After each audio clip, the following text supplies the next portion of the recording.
নাম নিতে এখন আর বাধা নেই। গারদখানায় বহু অফিসারকে আমি পেয়েছিলাম মুসলিম, ওরা নিজেরা চুরি করে যায় নামাজ নিয়ে এসে আমার বলতো, হুজুর আপনি নামাজ পড়ে নিন। নিজেদের হালাল টাকা, অবৈধ টাকা না, জানে যে অবৈধ টাকা দিলে খেতে যাবে না। নিজেদের বেতনের টাকাগুলো দিয়ে গরিব মানুষ ক টাকায় বেতন পায়, ওখান থেকে একটা ছোট্ট রুটি, ছোট্ট পাউরুটি এনে বলতো সারাদিন কিছু খাননি খান। কঠিন বিপদের সময় যে মানুষগুলো সাহায্য করেছিল, বিশেষ করে আমার আব্দুল আলিম কারাগারের ভেতরে এবং ওই গারদখানায়, ওই মানুষগুলোর জন্য এমনিতেই মন থেকে কান্না চলে আসে। দুনিয়ায় যারা মাল সম্পদ, অর্থ সম্পদ শুধু জমা করে আর কি করে সংরক্ষণ করা যায় এই চিন্তা ভাবনায় থাকে।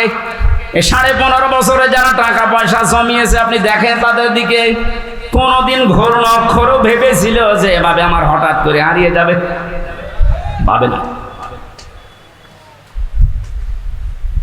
যারা জমা করেছেন বৈধ অবৈধ না দেখে শুধু জমিয়েছেন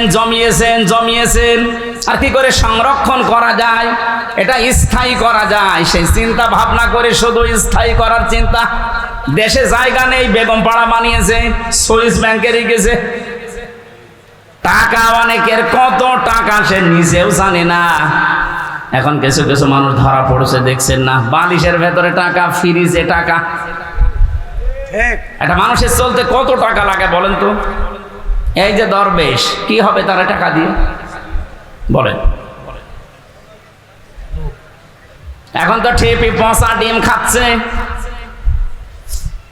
এত টাকার মালিক বাংলাদেশে, ধনীর তালিকায় সে লোকটা 1 নম্বরে, অথচ আদালতে তুলতে গেলে এই মানুষটাকে ডিম মারছে।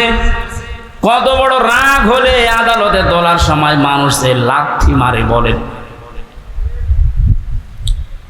আমরাও তো নিয়েছিলাম আদালতে, আমাদেরকেও নিয়েছে ওইভাবে, মাথায় দড়ি দিয়ে, হাতে হ্যান্ডকাপ দিয়ে, মনে হচ্ছে ছাগল গরু নিয়ে যাচ্ছে। হ্যাঁ, আমি দেখেছি যে অফিসারগুলো আদালতে তোলার সময় আসতো, এই প্রশাসনের এই মানুষগুলোর চোখের দিকে তাকিয়ে দেখেছি, ওরা মনে মনে কাঁদতেছে। ওদের শুধু উপরের নির্দেশ আর হাত বাঁধা ছিল, এই জন্য কিছু করতে পারে নাই। নাম নিতে এখন আর বাধা নেই।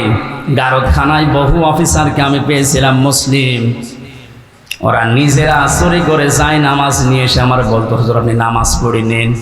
নিজেদের হালাল টাকা, অবৈধ টাকা না, জানে যে অবৈধ টাকা দিলে খেতে যাবে না। নিজেদের বেতনের টাকাগুলো দিয়ে গরিব মানুষ ক টাকায় বেতন পায়, ওখান থেকে একটা ছোট্ট রুটি, ছোট্ট পাউরুটি এনে বলতো সারাদিন কিছু খাননি খান।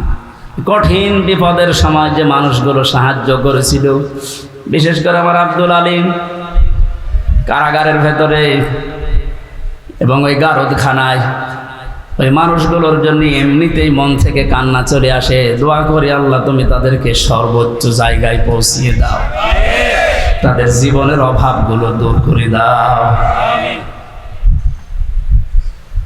যে চরিত্র দুইটার কথা বললাম আছে বাংলাদেশে, আপনি মেলান, যাদেরকে সত্যের পথে ডাকা হলে অ্যাবাউট টান করে চলে যায়, আর যারা শুধু সম্পদ জমা করে আর হিসাব নিকাশ করে যে কত হচ্ছে, এই চরিত্রের মানুষ দেশে আছে না নেই?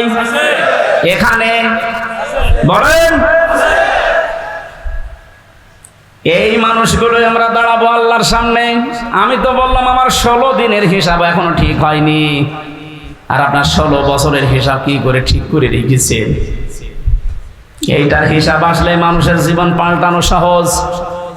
ওই যে মক্কার লোকগুলো যারা মানুষ খুন করত, জেনা করত, মানুষের সম্পদ ছিনতাই করত, ওদেরকে যখন নবীজি এই ভয়টা তৈরি করেছিলেন যে জবাব কিন্তু দেওয়া লাগবে, এই মানুষগুলো এতে পরিবর্তন হয়ে গেছে, যারা নারীর ইজ্জতের জম ছিল তারা নারীর ইজ্জতের পাহারাদার হয়ে গেছে।